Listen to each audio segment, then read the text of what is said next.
do estado de São Paulo afirmou que se Lula for condenado e preso, o país não vai tremer. Você concorda com essa opinião do príncipe da privataria tucana ou vai ajudar a fazer o Brasil tremer se Lula for condenado e preso? Lute, vá às ruas, ajude o Brasil a tremer no dia 24 de janeiro. Curta, comente e compartilhe a cobertura completa do julgamento de Lula no dia 24, acessando a fanpage Democracia Participativa ou visite o site atitudepopular.com.br. Uma campanha do programa Democracia no Ar, que acontece de segunda a sexta, de 10 às 11 da manhã, aqui na Atitude Popular, sua rádio com atitude. Atitude Popular. Olá, bom dia, boa tarde ou boa noite. Começa a partir de agora, na Rádio Atitude Popular, o programa dos movimentos sociais do Ceará. Democracia no Ar. Com retransmissão pela Rádio Classista da Fedrace, Canudos FM 104,5 de Liberdade AM 1310 de Boa Viagem, Camponesa FM 95,7 de Cateús e FM 25 de Maio 95,3 de Madalena. Formamos agora a Rede Cearense de Comunicação Popular para a transmissão das lutas e ideias dos movimentos sociais do Ceará. O Democracia no Ar é um programa idealizado pelo movimento Democracia Participativa e estamos também ao vivo na fanpage Democracia Participativa CE, isso no Facebook. Agradecemos também a página do Daniel Pio Bezerra, ao blog da Dilma e a sua página pessoal que já está compartilhando o programa agora, desde o seu início. A todos, a todas, muito obrigado. Esse programa tem produção e conteúdo dele, Esdras Gomes. Apresentação dela, Marina Valente. Locução técnica e intervenções comigo, Jonathan Neto. Comentários de hoje com Antônio Impiapino. Nós temos o apoio cultural da AFPNB, Sintaf, Mova-se, Sinfarce, Oxô Advogados Associados e Sindicato dos Bancários. Agora são 10 horas mais 3 minutos, ela deu uma melhorada e o compromisso com a democracia no ar está presente. Marina Lima, não é Marina Lima, que lembrou a vitamina C. Você está precisando. Saída pela esquerda. Marina Valente, a guerreira. Bom dia. Bom dia, Jonathan Neto. Ainda com a voz um pouco baqueada, mas aqui presente, para a gente seguir nessa luta que é muito importante, além do mais que nós estamos enfrentando momentos decisivos até o dia 24, momentos de luta em defesa da democracia.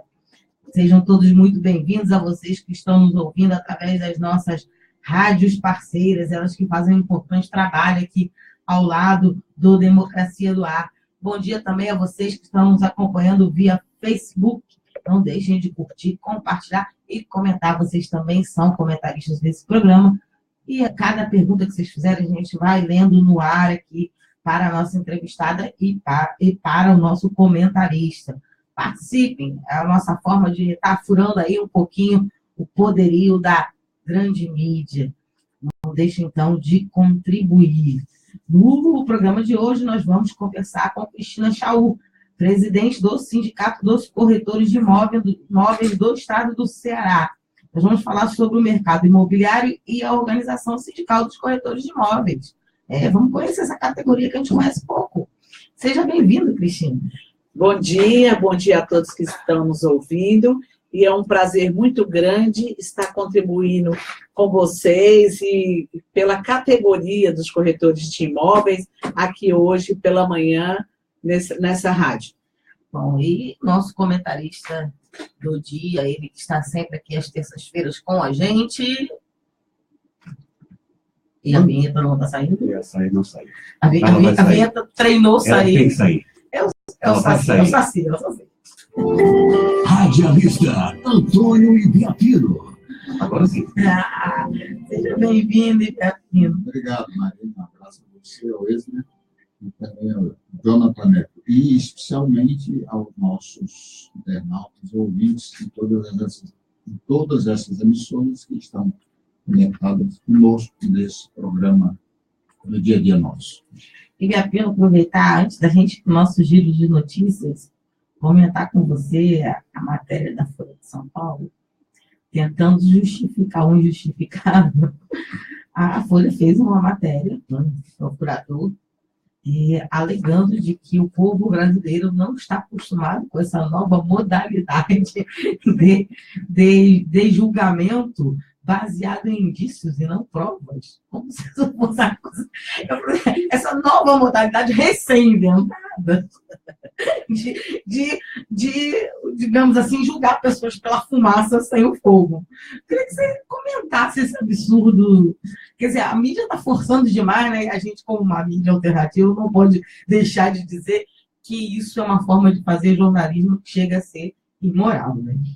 Nossa convidada é advogada também, corretora de imóvel e advogada. Ela, por exemplo, comentou aqui desse problema que é grave. Na verdade, a imprensa brasileira é muito ruim. É uma imprensa medíocre mesmo. Essa é a palavra correta. Então, ela quer justificar e fazer de uma coisa que não existe, na verdade, no direito internacional, você poder julgar pelo conhecimento empírico, por exemplo, pela uma dedução empírica. Eu posso olhar aqui para a Marina e dizer assim, pois, ela é loura. Então, eu acho que ela está suprimindo o cosmético da loja para poder tornar-se loura. Portanto, há a possibilidade de ela estar roubando na loja de cosmético, porque ela é loura. Quer dizer, que absurdo é esse? Que absurdo é esse?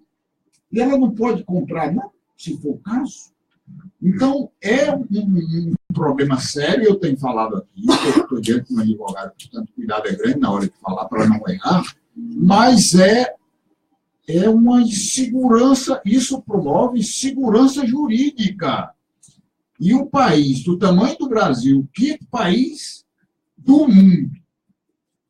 Um país que tem 200 milhões de habitantes, um país que tem primado, né, pelo desenvolvimento da democracia. A democracia é um bem supremo, e se está a promover a insegurança jurídica, que é um perigo. Não vou entrar aqui no que é insegurança jurídica, porque é apenas um comentário pequeno em relação ao que disse a Folha de São Paulo. E uma imprensa medíocre, como, por exemplo, a Folha de São Paulo, que é um jornal conhecido, inclusive no mundo, e a Rede Globo, essa é muito grande, é uma empresa muito grande. Diga de passagem, foi ocupada ontem pelo Levante Popular da Juventude, um ato muito grande lá na porta. E eu publiquei na hora lá, eu fui do Facebook, que é o meio de comunicação importante, e fiz essa publicação também. Aí, querem legitimar o absurdo que está acontecendo no Brasil. Ora, se isso está acontecendo com o Lula, um homem conhecido internacionalmente, por exemplo, o advogado lá do Reino Unido, que tem relação e trabalha com a rainha Elizabeth, vem para o julgamento. Imagine comigo e com você e com todos esses que estão nos acompanhando, que somos apenas mortais. Aliás, mortais. Simples mortais. E a imprensa costuma, vez outra, grande imprensa, costuma, vez outra, dançar. Tomar um drink com o diabo, né, digamos assim, com muita frequência, e acaba que o tiro sai pela culatra. Porque quando ela foi à ditadura, acabou que nós todos ficamos sujeitos ao AI-5, inclusive a própria imprensa. Ela deveria pensar e refletir um pouco como ela dança essas danças, porque uma hora ela perde o controle de botar e tirar a gente que ela acha que ela tem. Né? E justificar o que não se justifica é vergonhoso demais, né? Até para a Folha de São Paulo, que costuma achar que a gente é burro, ao ponto de acreditar nas justificativas. Aliás, lembra-se que tem um editorial da Folha muito antigo, que ela conseguiu justificar, teoricamente, no seu editorial, que ser comunista, na época, era uma questão de doença de fígado, era uma coisa fisiológica. Você entendeu o nível da imprensa, né? Porque agora, passado o tempo, dá para a gente refletir sobre aqui e saber o efeito, né? Mas imagine, na época, as pessoas lendo isso ou acreditando num absurdo desse. Né? Tudo bem que ela está quase chegando a esse ponto de fazer um editorial nesse nível de novo e algumas pessoas acreditarem. Mas, enfim, vamos em frente. Deixa eu dizer uma coisa.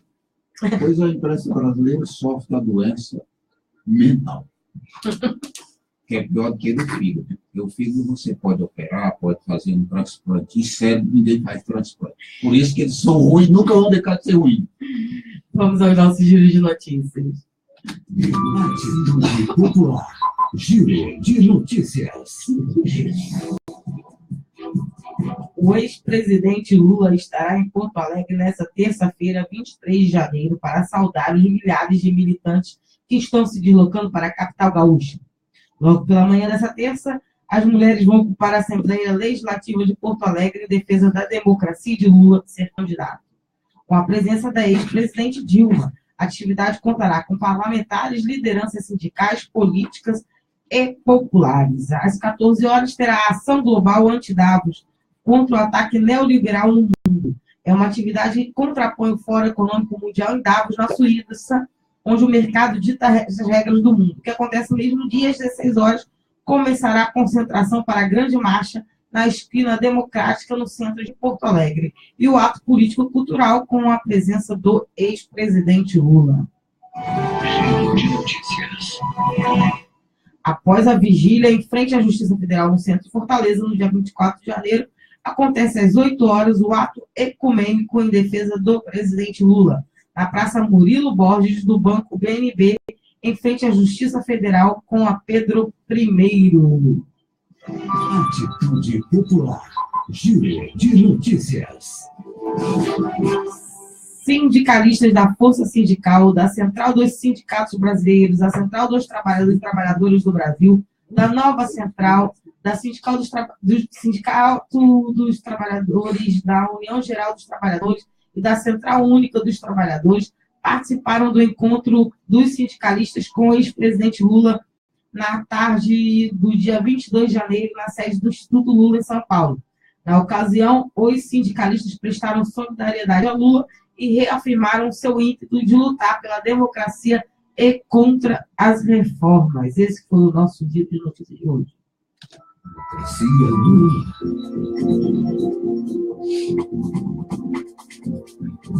E hoje a gente está recebendo a presidente do Sindicato de Corretores de Imóveis do Estado do Ceará, a Cristina Chaú, e a gente vai conversar sobre a questão da moradia de Fortaleza, como funciona a organização dos corretores de imóveis, e ter aqui os comentários do Ibiapino. Bom, Cristina, a primeira coisa é conhecer um pouquinho o sindicato, certo? Porque a gente tem ouvintes em todo o Brasil, em vários lugares. Conhecer, então, um pouco como é que o sindicato foi fundado no Ceará, como é que os corretores se organizam, e explicar também para a gente um pouquinho como é que funciona a categoria, né? Se tem vários tipos de corretores, atuando em diferentes áreas, como é que é a organização da categoria? O Sindicato dos Corretores de Imóveis do Estado do Ceará, que nós chamamos de Sindimóveis, ele, esse ano, está fazendo 40 anos da Carta Sindical. Então, é um sindicato que nós temos um número de profissionais no Estado do Ceará elevado. Hoje, nós somos 13 mil corretores de imóveis no Estado do Ceará, mais um número muito pequeno, Marina, de sindicalizados. E isso, assim, a gente fica, às vezes, impressionada, assim, porque o sindicato é a casa da categoria, é a casa onde você leva a todas as expectativas de mudanças que você quer para aquela categoria. É uma luta que é feita de uma maneira onde você consegue cada vez mais fortalecer uma categoria.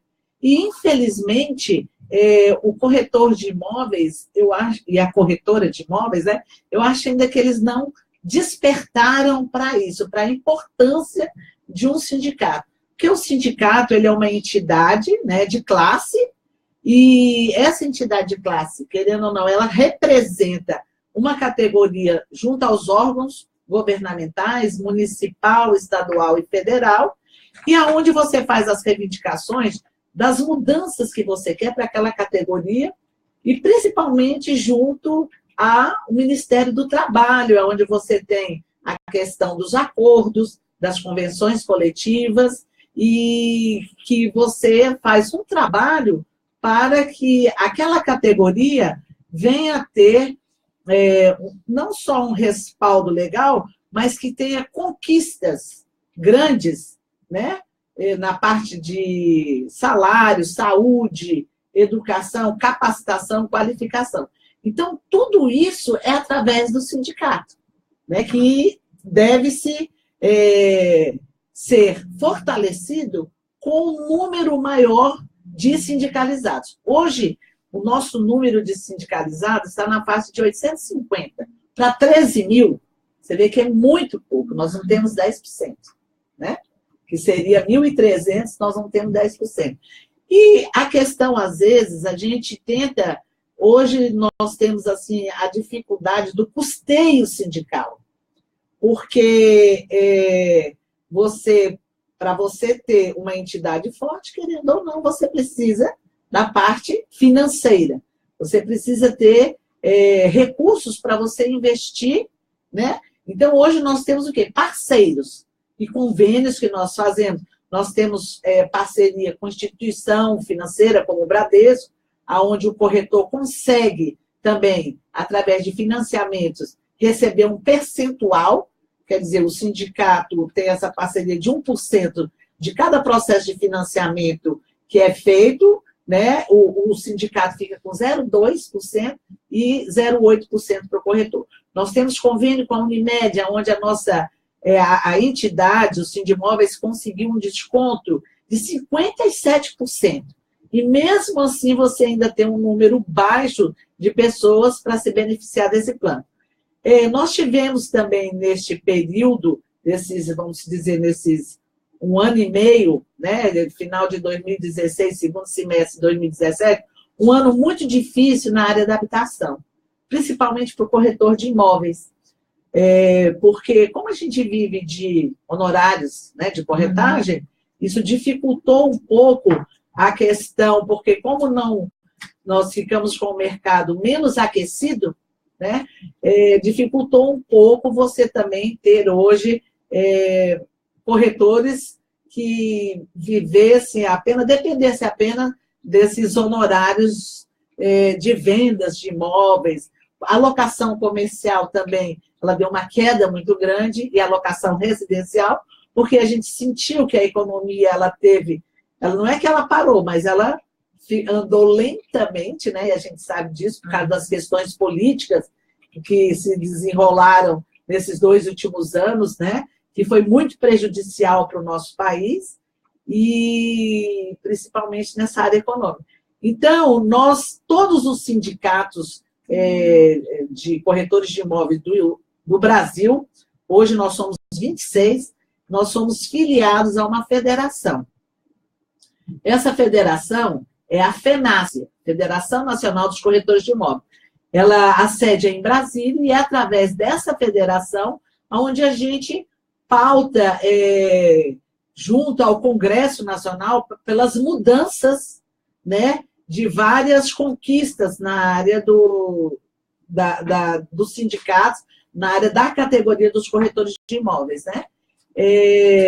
Hoje o nosso presidente da federação é o Joaquim Ribeiro, que é de São José do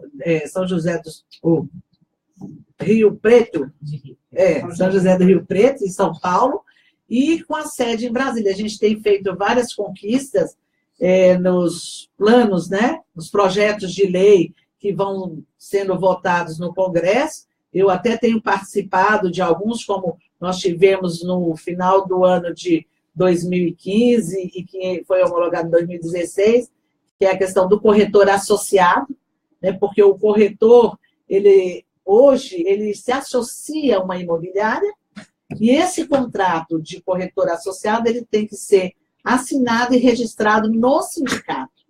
Isso é muito importante porque resguarda direitos do profissional.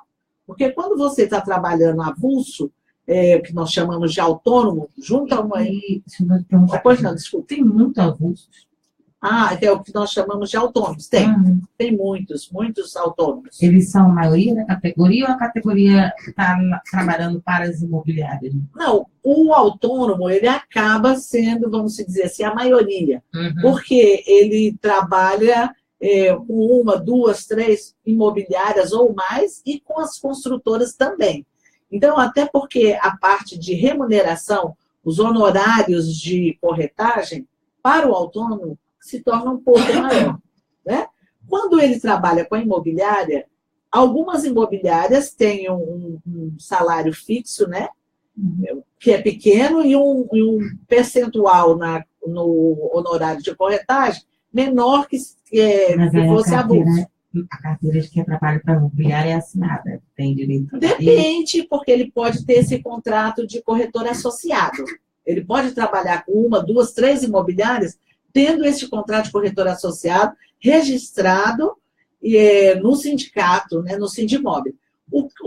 Isso que eu estava falando, o que é importante para o corretor ser um corretor associado, porque ali ele está discutindo e colocando nesse instrumento jurídico, né, as condições de trabalho que ele vai ter com aquela imobiliária. Então, isso é muito importante. Né? Não é que ele vai ter um vínculo empregatício, ele não vai ter um vínculo empregatício. Não vai ter subordinação, pessoalidade, né? Todos esses quesitos que demonstram a questão de ser um empregado. Não, ele vai ser um associado. Isso é importante. Então, isso foi uma conquista muito grande para os corretores de imóveis, que foi feita através da FENASSE. Outro também foi a questão do MEI, né? Que também para os corretores de imóvel na parte tributária é muito importante, que é o microempreendedor individual, uma maneira também dele hoje conseguir pagar a questão dos tributos, né, que nós sabemos que são os encargos tributários no Brasil são altíssimos, né, isso não é novidade para ninguém. Então, é uma maneira também do corretor se legalizar na parte, junto com a Receita Federal, pagando também os impostos menores, né? Vamos dizer assim, o recolhimento. O Susan Júnior está dizendo, bem-vinda de volta ao comando do programa Democracia no Ar, grande Marina Valente. Obrigada pelo carinho, Susan. E o Benedito Hitler Albuquerque está dizendo, bom dia a todos e todas, boas lutas. Bom dia, Benedito. Seja bem-vindo aqui ao programa. Você falou dessas relações de trabalho, que são relações de trabalho que acontecem muito em categorias ligadas a serviço, os jornalistas também têm essas condições, muitas vezes são pejotizados, e, enfim, acabam se tornando prestadores de serviço, e que são relações de trabalho bastante precarizadas, gente. São trabalhadores que não têm direitos trabalhistas como um trabalhador, digamos assim, clássico, né? Que tem sua carteira assinada. O empregado, né? Assim, ele não tem direito a férias, ele não tem direito a 13º, ele não tem direito nem a final de semana. Acho que, inclusive, na sua categoria isso deve ser muito comum. Porque, às vezes, o final de semana são os dias que nós mais vendemos, né? Exatamente. Eu queria que você falasse um pouco sobre isso e quanto essa relação diferenciada de trabalho afeta, de repente, a categoria na visão dele enquanto trabalhador, porque talvez isso também seja uma das causas dele de pouco se sindicalizar, né? Na visão dele enquanto trabalhador e na visão dele diante de outras categorias de organização de classe, de entender os processos que, por exemplo, estão acontecendo no país nesse momento. Marina, eu vejo assim, se nós tivéssemos um número grande de corretores e corretoras de imóveis que viessem a participar das assembleias extraordinárias que são publicadas através de editais, que são publicadas na fanpage, no site, seria muito mais, vamos supor assim, forte a presença do corretor, porque através dessas assembleias nós poderíamos ter um feedback, né, da classe do que é que eles estão querendo mais. Porque você lutar por uma classe com uma minoria é muito difícil. Então, por exemplo, a gente que faz parte dessa classe já há muitos anos, há mais de 15 anos, né, eu já tenho mais de 20 anos que eu estou como corretora de imóveis, né, e advogada, então eu vejo assim, que poderiam trazer sugestões, poderiam participar mais e a gente atender a essa necessidade. Bom, você estava me perguntando em termos assim, dos tipos de, vamos dizer, de corretores que teríamos no mercado. Nós temos o corretor autônomo, que é o que eu estava falando, ele trabalha por conta própria, passa numa imobiliária, passa numa construtora, pega os produtos que tem, vai vender, não tem horário, ele é ele mesmo, ele o carro, o computador, o celular, pronto. Nós temos o corretor associado, que ele faz um contrato onde esse instrumento jurídico vai regularizar e regulamentar a atividade dele junto à construtora, né, que às vezes ela tem o house, que nós chamamos, que ela tem os corretores da construtora, e junto às imobiliárias. Ele pode fazer com uma, duas, três imobiliárias, com várias, mas ele vai ter esse instrumento jurídico que vai assegurar a ele as condições contratuais nessa parceria. Uhum. Temos o corretor seletista. Esse corretor seletista é com carteira assinada. Muitas carteiras assinadas se dão junto a construtoras. As imobiliárias é mais difícil você ter corretores com carteira assinada, até porque o corretor mesmo, ele não é muito favorável a isso. Mas tem corretores com carteira assinada. Agora, um parênteses que eu faria aqui é porque nós já estamos, eu assumi em 2013, a minha primeira gestão, estou assumindo agora a segunda, tive que ser reeleita, porque nós não tivemos outros candidatos, e isso a gente fica até triste, né, porque com 13 mil corretores no mercado, nós deveríamos ter um sindicato bem forte, bem aquecido. Então, o que a gente vem fazendo? Nós estamos, desde o meu primeiro mandato, nós criamos uma comissão, através de assembleia extraordinária, votamos lá, para nós podermos elaborarmos a nossa convenção coletiva. No Brasil todo, nós não temos nenhum estado que tenha convenção coletiva desta categoria. Então, nós fizemos a nossa convenção, mandamos para o sindicato dos empregadores, que é o Secov, que o presidente é o doutor Sérgio Porto, e essa convenção, ela voltou para nós, eles não assinaram, e nós estamos vamos dizer assim, nessas discussões, né, para podermos ter uma convenção coletiva que vai adequar à categoria. Então, nós agora vamos ter que fazer uma nova comissão, porque é um novo ano, uma nova comissão, a gente vai colocar esse edital para convocarmos novamente a categoria a participar, porque é muito importante para todos. Porque a todos que vão ter... agora eu vou deixar bem claro, que às vezes as pessoas não entendem.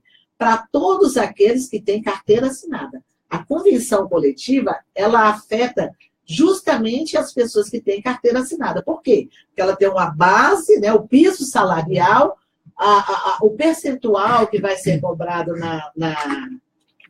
dos honorários de corretagem, plano de saúde, vale alimentação, quer dizer, todos esses outros encargos, né? A gente já está no momento do nosso break, eu vou voltar com você, Sandra, que Esdra me falou que você já foi corretor, ou tem licença de corretor, quer dizer que é da categoria, Gapino. E Gapino... Ao lado da minha presidente. Olha aí, coisa boa. Eu já vou pegar uma sindicalizar aqui. Então, a gente vai para o break, mas volta contando, falando um pouco, refletindo um pouco sobre a categoria. Vamos lá.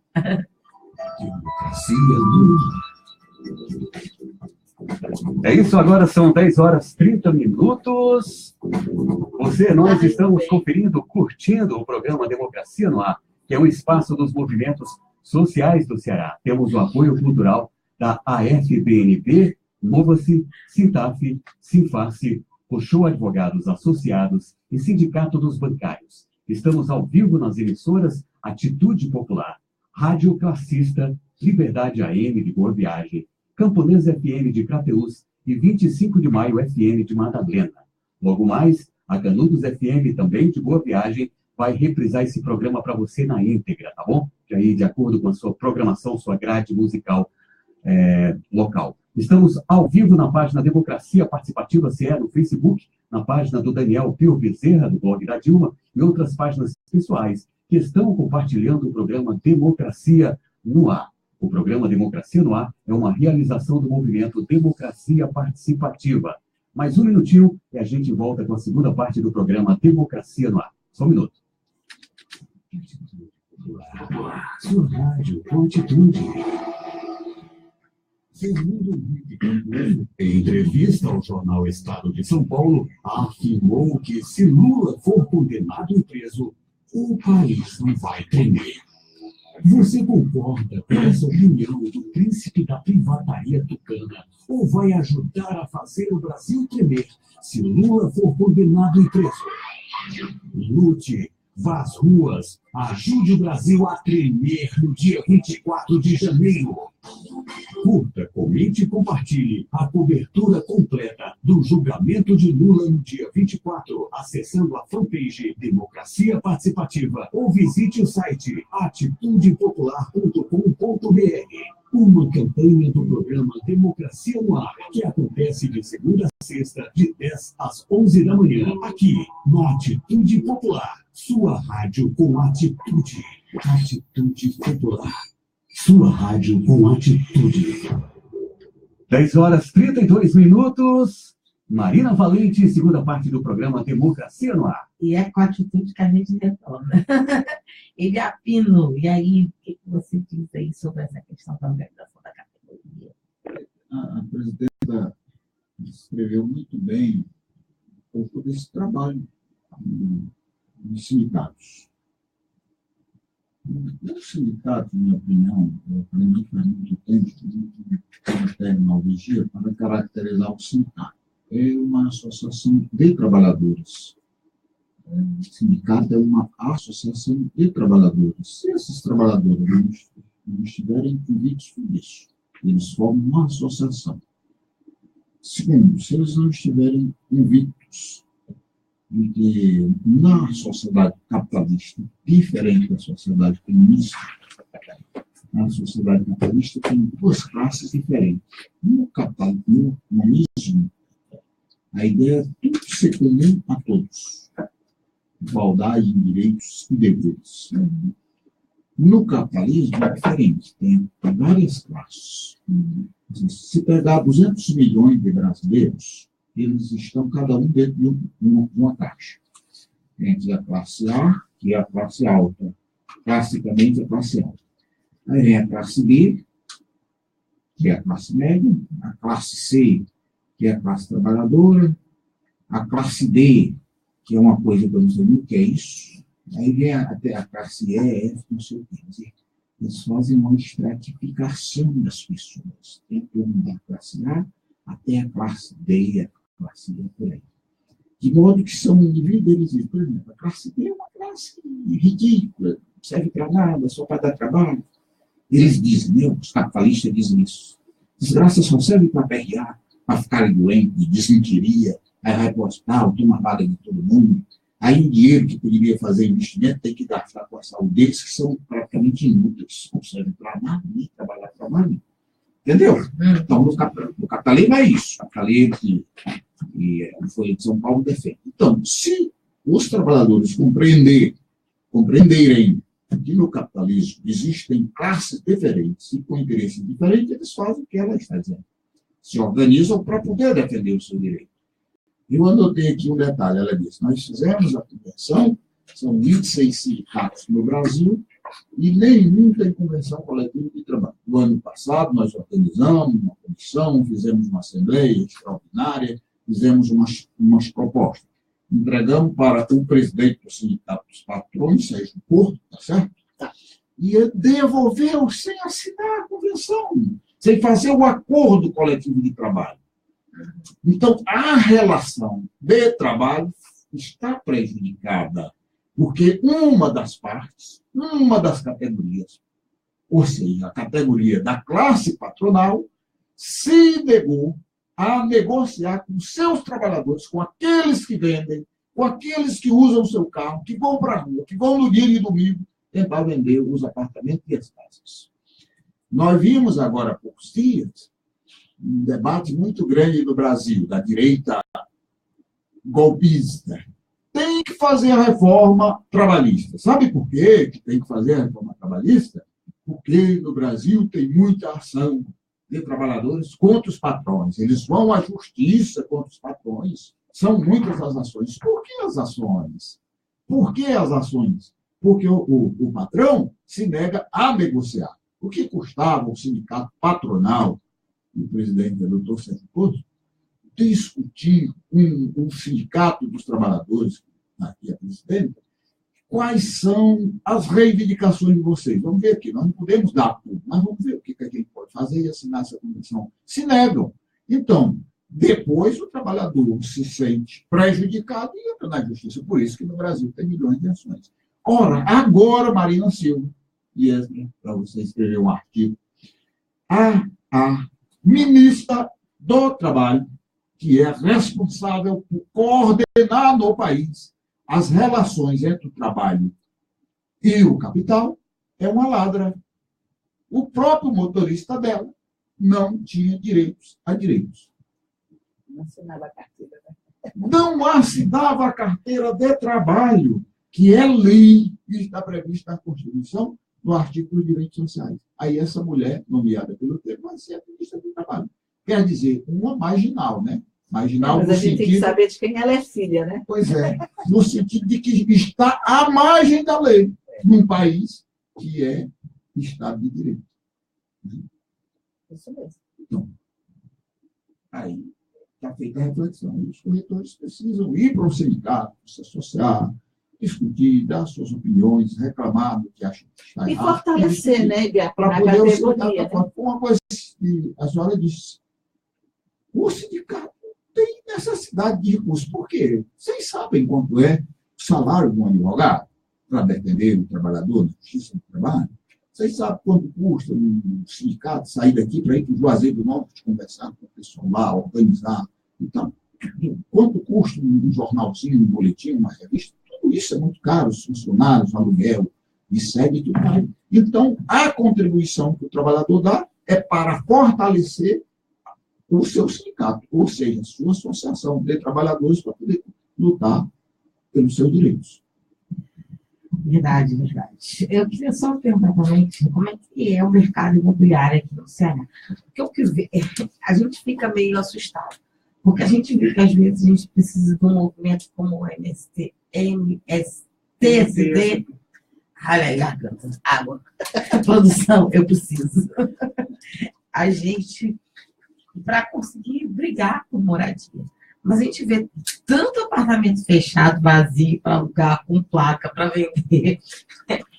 Aonde, como a gente tem essa quantidade enorme de prédios sendo erguido todos os dias, e a gente vê tanta gente com dificuldade de ter moradia.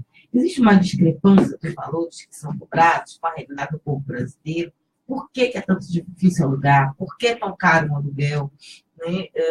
E como é que anda também o mercado? Se vocês estão conseguindo, nesse momento atual, diante do cenário que o país se encontra, alugar imóveis, vender imóveis, como é que está o mercado atualmente? Marina, eu só queria voltar a observar aqui só uma fala do nosso colega Ibiapina, quando ele falou dessa questão da convenção que foi para o sindicato dos empregadores, né?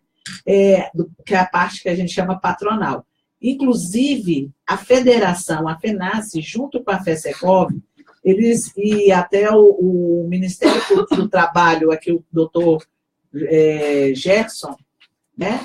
Nós tivemos junto para nós fazermos uma convenção guarda-chuva que fosse utilizada em todo o território nacional.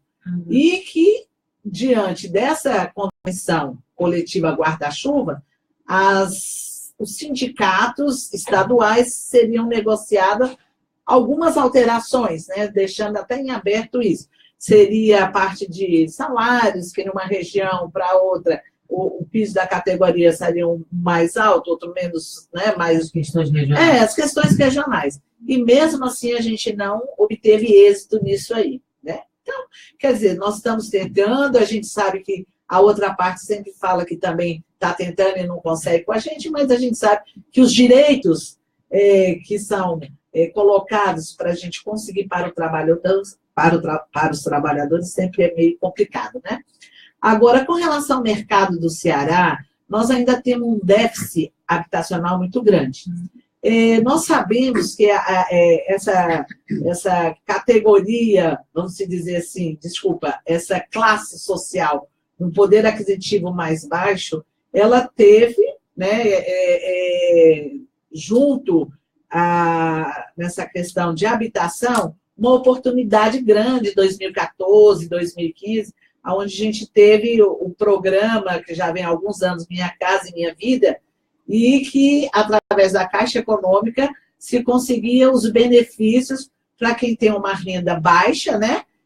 Conseguir ter a sua casa própria. Principalmente, nós tivemos alguns programas do governo que essa casa própria, ela sairia em nome da mulher, porque a mulher, ela tem um compromisso maior, felizmente, já comprovado, com a família. Com a família, né? Não, porque eu falo assim, poderia ser os dois gêneros, né?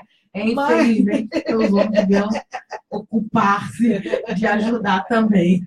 Então, a gente vê que são programas sociais que estão sendo desenvolvidos e que, com algumas dificuldades, como a gente já colocou aqui, dessa parte da economia do país, houve uma redução também dos pagamentos junto a esses construtores da Caixa Econômica, né? Para fidelizar cada vez mais esse programa. Nós estamos agora, pelo menos é o que o vice-presidente da habitação da Caixa, doutor Nelson, está dizendo, injetar um valor bem significativo no mercado e principalmente nesses programas sociais da Minha Casa e Minha Vida. Então, nós temos vamos dizer, nas outras cidades e municípios do Ceará, nós temos os loteamentos, que isso também é muito importante para as pessoas de baixa renda.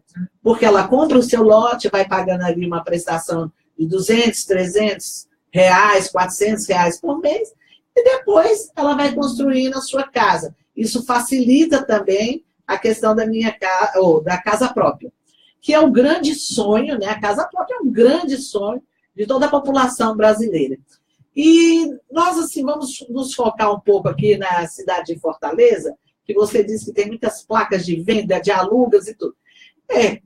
Quando você tem uma retração no mercado financeira, você tem dinheiro, né, para você comprar, para você investir, apesar que imóveis é o melhor investimento que existe, melhor que caderneta de poupança, de capitalização, tudo. Imóvel é um bem que você investe e sempre valoriza, porque eu aprendi uma coisa com um grande corretor da área de habitação, imobiliária, que ele diz, terra não nasce. O que tem é isso aí, acabou, acabou. Então, quem quer investir, que é loteamento, construção, as construtoras, ela tem que ter, vamos dizer assim, um número de terrenos, uma reserva para ir construindo. Hoje não está bem, mas amanhã...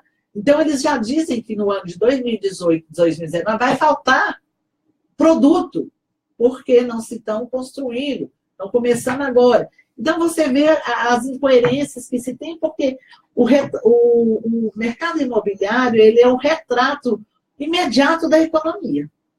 É onde você tem condições de medir se a economia está forte ou não, se está ativa ou não, se está, entendendo? Porque é onde você tem um número muito grande de trabalhadores, né?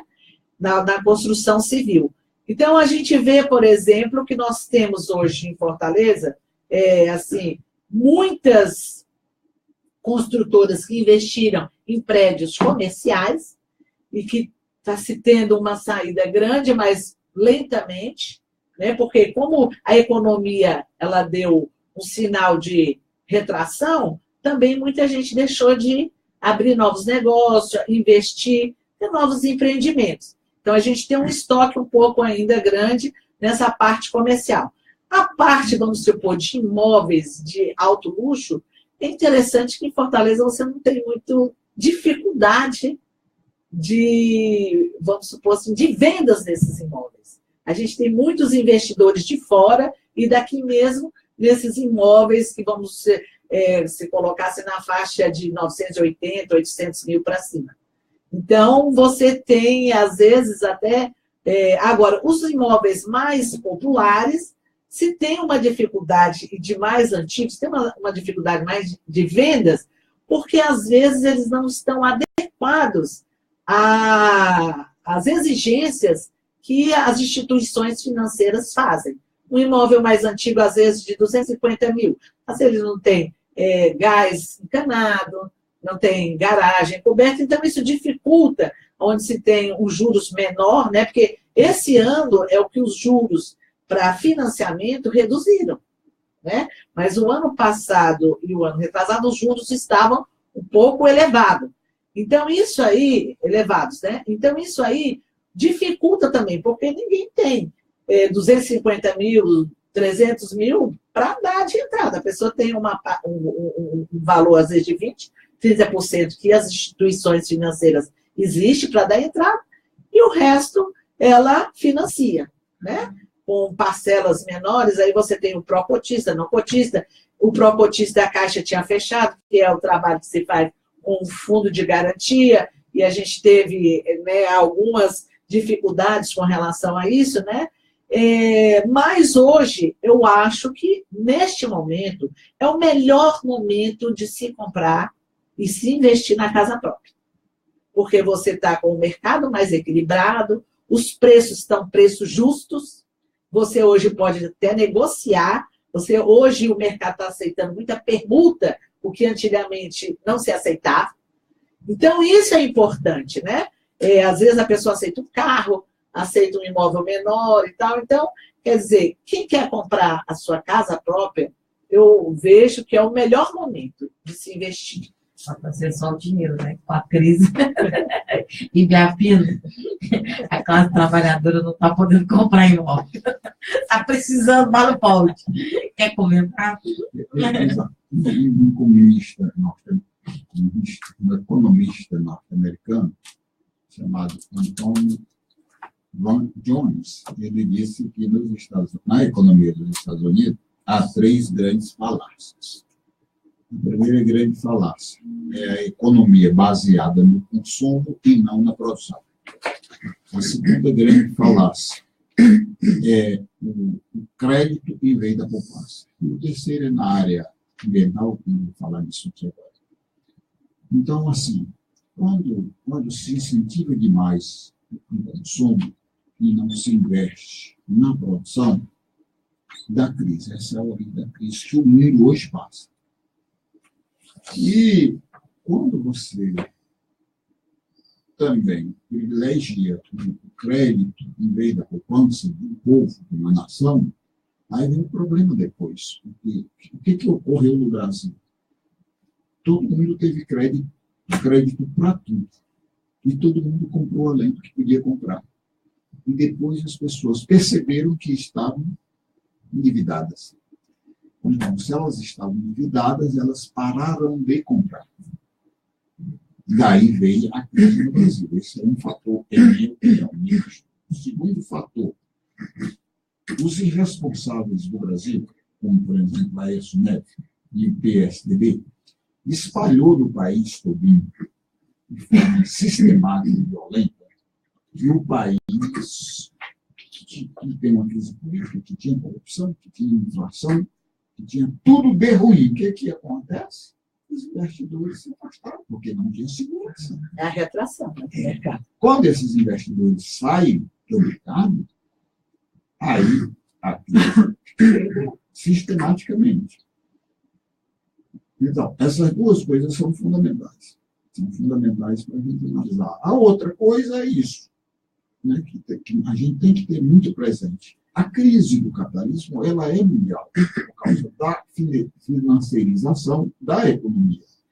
Então, os empresários brasileiros não estão podendo vender produtos diversos para outros países. Por quê? Porque os outros países também estão em crise, não estão comprando carne, roupa, etc, etc. Aí os empresários brasileiros deixaram de produzir. Ao deixar de produzir, porque não estavam vendendo lá fora, porque a economia lá fora não permite, não está tendo demanda, eles desempregaram esses trabalhadores brasileiros. Aí esses trabalhadores estão sem emprego, por conseguinte estão sem salário, daí não podem comprar nada. Por isso veio a nossa crise. E essa crise do capitalismo, ela é duradoura. Ela é duradoura. Ela vai melhorar no país. O Brasil não foi tão forte, exatamente porque o Lourenço comenta essa questão de desenvolvimento da economia familiar, da agricultura familiar. O Lula e a presidenta Dilma fizeram, por exemplo, esse programa Minha Casa Minha Vida, só para eu terminar aqui, Marina, concluir, a presidenta do sindicato falou uma coisa muito correta. A construção civil puxa para cima a economia. Por quê? Porque quando você está fazendo casa, apartamento para vender, você não está fazendo só a casa.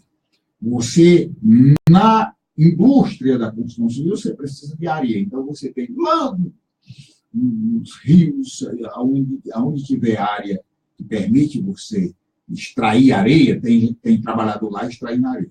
Tem trabalhador produzindo cal, tem trabalhador produzindo cimento, tem trabalhador produzindo lâmpada elétrica. Movimento o mercado, né? Tem trabalhador produzindo parafuso, porta, carne, ripa, cerâmica, tinta.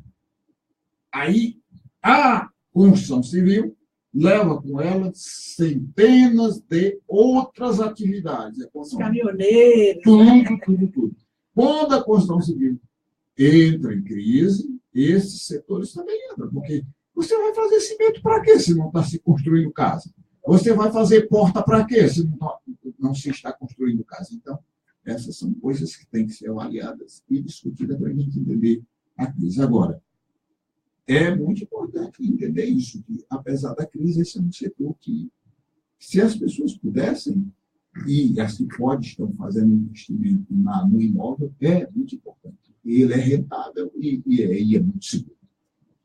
Minha casinha sonhada, né? Fica para os filhos, fica para os netos.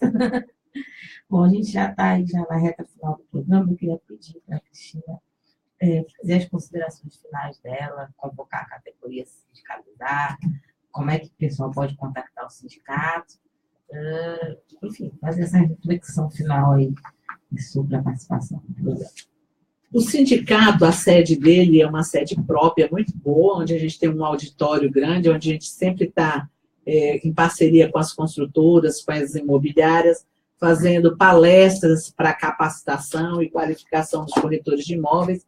Hoje nós fazemos parte também do COMUT, que é muito importante, que é o Conselho Municipal de Trabalho, né, do município de Fortaleza, que o presidente é o secretário, o Mozia Torgan, né, que ele é o presidente hoje do COMUT, que é um conselho tripartite, que ele é empregados, empregadores e governo. E isso é muito importante porque a gente traz para a categoria cursos gratuitos, né? A gente traz, sempre estamos oferecendo novas oportunidades no campo de trabalho, onde a gente sempre está levando ao corretor, não para ele, mas para a família, para alguém que esteja desempregado. Então, a gente sempre está recebendo um número grande de oportunidades para pessoas que estão desempregadas. Como eu estava continuando aqui, nós precisamos que o corretor e a corretora de imóvel participe mais do seu sindicato, venha se sindicalizar, deem a oportunidade de criar uma categoria forte. A gente vê, às vezes, nos grupos de WhatsApp, as pessoas falam, o sindicato não faz nada, isso é coisa do sindicato, mas nós só vamos nos tornar uma categoria forte quando nós tivermos também um número forte de pessoas sindicalizadas que possam dar a voz, né, para a categoria. E isso só vai juntos. juntos nós vamos nos fortalecer. E eu tenho certeza, se Deus quiser, esse ano, nós vamos conseguir colocar a nossa convenção coletiva homologada e assinada, porque é um instrumento jurídico que é necessário para toda e qualquer categoria, né? Então, eu acho que isso hoje é muito importante que nós consigamos, entre os dois sindicatos, nos conscientizar da importância desse instrumento jurídico. E outra coisa também, que esse ano nós temos a eleição no Conselho, né, que é no Cresce, eleição do presidente, como dos conselheiros e tudo. Então, é um ano de eleição, não só no Brasil, mas também na categoria. E isso é muito importante, que nós, assim, nos conscientizarmos da importância de a gente escolher também uma liderança que vista a camisa, que nos represente bem, junto, não só aqui, mas na parte do COFES, que é o Conselho Federal, junto ao Congresso, porque, querendo ou não, a gente só sabe que toda a categoria, para ela se fortalecer, ela tem um envolvimento político, né? Que é importante a gente participar da nossa política, né? Do nosso país. Eu gosto muito e vejo, assim, que nós estamos em momentos de grandes mudanças no nosso país, né? De uma participação mais ativa do jovem na política, né? Das pessoas, porque nós estamos tendo um maior entendimento, né? Então, isso é importante, essa conscientização, para nós sermos verdadeiramente patriotas. Porque, olha, eu amo esse país demais. Tanto é que em qualquer atividade que nós temos no sindicato, eu sempre inicio com o hino nacional. Porque eu vejo essa que é uma maneira da gente demonstrar o amor às pessoas. Porque quem faz o país somos nós. Verdade, verdade. Queria agradecer a sua presença. Agradecer aos amigos e amigas. Obrigado pela audiência. Compartilhem tudo. Me ajuda a gente a construir ideias positivas em prol do mundo melhor e do mundo mais. Muito obrigado, um abraço. Eu ia aproveitar para dizer que eu recebi aqui do Thales Alexandre, um querido amigo e padrinho militante também, uma denúncia, né, de uma propaganda de vaquejada de mulher em Morada Nova. Então, chamar a atenção dos moradores de Morada Nova, o absurdo que é essa vaquejada, que inclusive no cartaz está um vaqueiro sobre o seu cavalo, arrastando, passando uma mulher. A gente fica... Enfim, a gente fica diante de um cenário como esse, pensando o que a gente está fazendo em 2018, que parece que a gente está, na verdade, numa data antes de Cristo, né? Porque Vai dar pedra. Gente, isso é nojento. O cartaz é nojento. Não dá para eu, obviamente, mostrar para os ouvintes que estão através das rádios parceiras, mas dá para eu tentar mostrar aqui para aqueles que estão nos acompanhando no Facebook e pedir aos movimentos sociais de Morada Nova que atentem a esse absurdo, a essa nojeira que é essa vaquejada de mulher que está acontecendo na região. Que é triste a gente encerrar me dê mais um segundinho. Pois não, Ibiapina. A gente tem um minutinho. Eu queria o Ministério Público. Inclusive, em Morada Nova, o Ministério Público foi impedir que os caminhões rodassem com pessoas.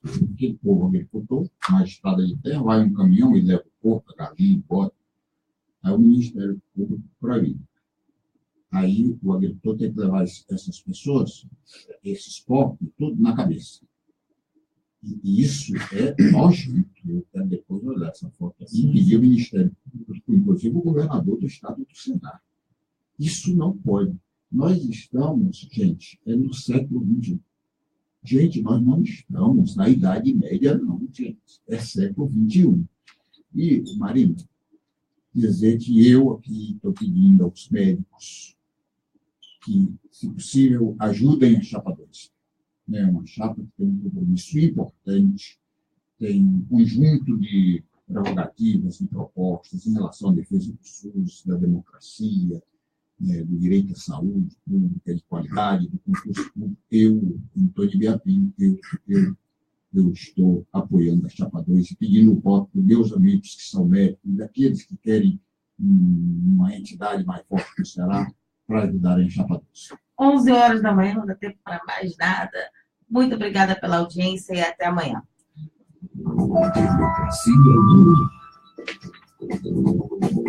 Bem, acabamos de conferir, de ouvir o programa Democracia no Ar, que é o programa dos movimentos sociais do Ceará. Temos o apoio cultural da AFBNB, Sintaf, Sinface, Mova-se, Puxou Advogados Associados e Sindicato dos Bancários. Apresentação Marina Valente, produção de Esdras Gomes, locução técnica e intervenções comigo, Jonathan Neto. Comentários de hoje, Antônio e Biapino. Agradecemos as nossas parceiras, a Rádio Classista, Canudos FM, Liberdade AM, Camponês FM e 25 de Maio FM. Ainda o blog da Dilma, o Daniel Pio Bezerra, páginas aí do Facebook, e você também que compartilhou na sua página pessoal. Muito obrigado. Sendo assim, te convido a amanhã estarmos juntos numa nova edição, a partir das 10 horas da manhã. A todos, a todas, bom dia, boa tarde, boa noite. E não esquece, amanhã às 10 a gente se fala. Até lá.